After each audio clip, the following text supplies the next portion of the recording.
Hello everyone, welcome back in my channel treasure world. तो हाजिर हूँ मैं फिर से एक न्यू इंटरेस्टिंग मोरल स्टोरी के साथ। बहुत सारे न्यू एडवांस वोकैब्युलरीज आप इस स्टोरी में सीखेंगे। इसके साथ ही स्टोरी को रीड करना और इंग्लिश वर्ड्स के करेक्ट प्रोनाउंसिएशन के बारे में भी सीखेंगे। इसके साथ ही इंग्लिश टू हिंदी ट्रांसलेशन सीखेंगे। तो स्टोरी स्टार्ट करने से पहले अगर आप इस चैनल पर न्यू हैं, मेरी वीडियो को पहली बार वॉच कर रहे हैं, तो मेरे चैनल ट्रेजर वर्ल्ड को सब्सक्राइब ज़रूर करें और जो बेल का आइकन दिख रहा है उसे भी प्रेस कर दें ताकि मैं जब भी वीडियो अपलोड करूं तो इसका नोटिफिकेशन आप तक पहुंच जाए। और अगर आप मुझे फेसबुक पर सुन रहे हैं तो फॉलो ज़रूर करें। तो चलिए स्टार्ट करते हैं आज का यह इंटरेस्टिंग मोरल स्टोरी। आज के स्टोरी का टाइटल है the witty mother duck and the greedy fox. तो विटी का अर्थ होता है चतुर, मदर यानी कि माँ, डक का अर्थ होता है बत्तख, एंड यानी और, ग्रीडी यानी कि लालची, फॉक्स यानी कि लोमड़ी। तो शीर्षक का अर्थ हुआ चतुर माँ बत्तख और लालची लोमड़ी। So let's begin the story. Once a mother duck with her ducklings was proceeding towards a lake. तो सबसे पहले इस सेंटेंस के वोकैब्युलरीज को समझ लेते हैं। वंस का अर्थ होता है एक बार, अ यानी कि एक, मदर डक यानी माँ बत्तख, विथ यानी साथ, हर यानी कि उसके, डकलिंग्स बत्तख के बच्चे को कहते हैं। वॉज प्रोसीडिंग यानी कि जा रही थी, टूवर्ड्स यानी कि और, अ लेक, अ यानी एक, लेक यानी कि झील। तो इस सेंटेंस को समझते हैं। Once a mother duck with her ducklings was proceeding towards a lake, यानी कि एक बार एक माँ बत्तख अपने बच्चों के साथ झील की ओर जा रही थी या बढ़ रही थी। The ducklings happily followed there mother duckling along the way. The ducklings यानी कि बत्तख के बच्चे, हैप्पीली यानी खुशी खुशी, फॉलोड यानी कि पीछा कर रहे थे या अनुसरण कर रहे थे, देयर मदर यानी उनकी माँ का, quaking along the way. Quack का अर्थ होता है काँ करना या क्वैक करना जो बत्तख की आवाज़ होती है। तो क्वैकिंग अलोंग द वे यानी कि काँ रास्ते भर करते हुए। तो इस सेंटेंस को फिर से समझते हैं कि बत्तख के बच्चे खुशी खुशी अपनी माँ का पीछा करते हुए रास्ते भर क्वैक क्वैक कर रहे थे। Suddenly she saw a fox in the distance. Suddenly यानी कि अचानक, शी साव, शी यानी कि उसने, साव यानी कि देखा, अ फॉक्स यानी एक लोमड़ी को। तो suddenly she saw a fox, अचानक उसने एक लोमड़ी को देखा, इन द डिस्टेंस यानी दूरी। तो इन द डिस्टेंस यानी कि दूरी पर। She got frightened and shouted to move hurriedly to the lake to her ducklings as there's a fox. She got frightened.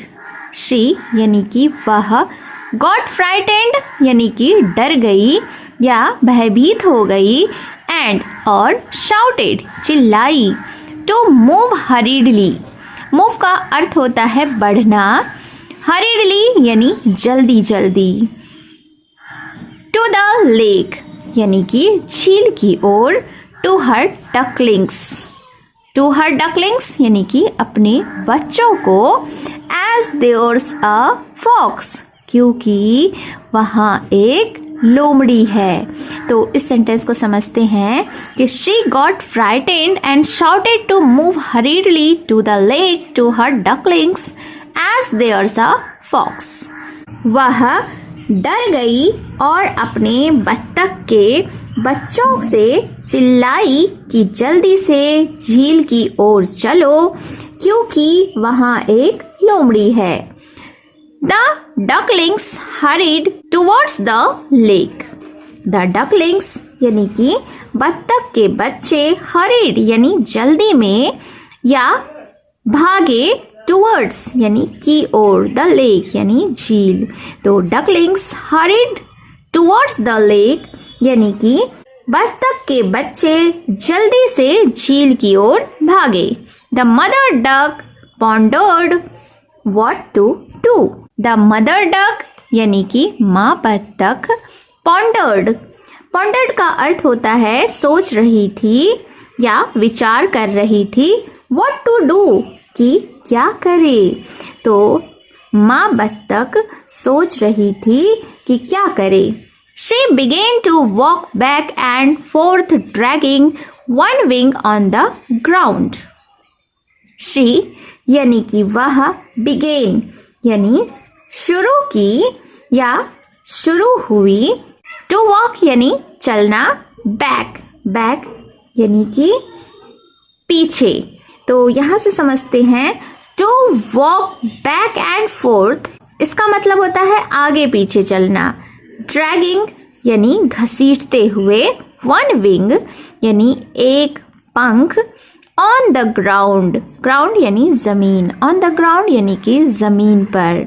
तो फिर क्या हुआ कि she began to walk back and forth dragging one wing on the ground यानी कि वह आगे पीछे चलने लगी एक पंख जमीन पर घसीटते हुए। When the fox saw her, he became happy.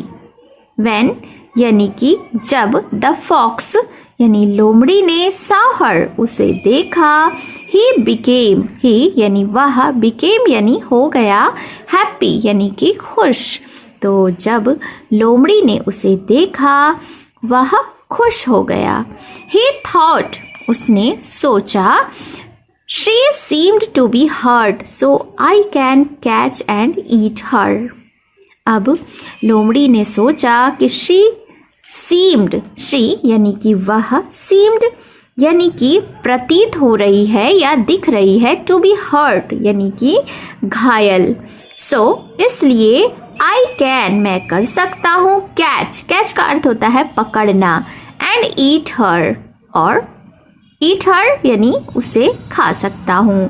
तो इस सेंटेंस को समझते हैं कि उसने सोचा कि वह घायल प्रतीत हो रही है या वह घायल लग रही है इसलिए मैं उसे पकड़ सकता हूँ और खा सकता हूँ।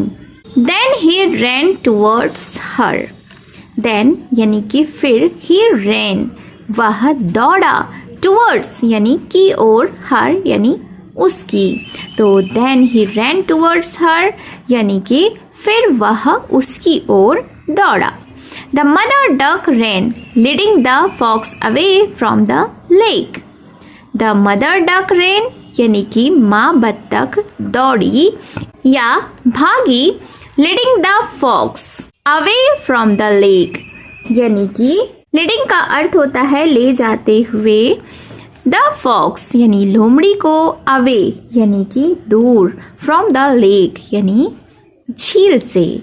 तो the mother duck ran यानी कि माँ बत्तख दौड़ी leading the fox away from the lake और लोमड़ी को झील से दूर ले गई।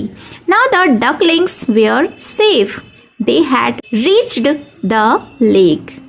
Now यानी अब the ducklings यानी बत्तख के बच्चे were यानी थे safe यानी कि सुरक्षित।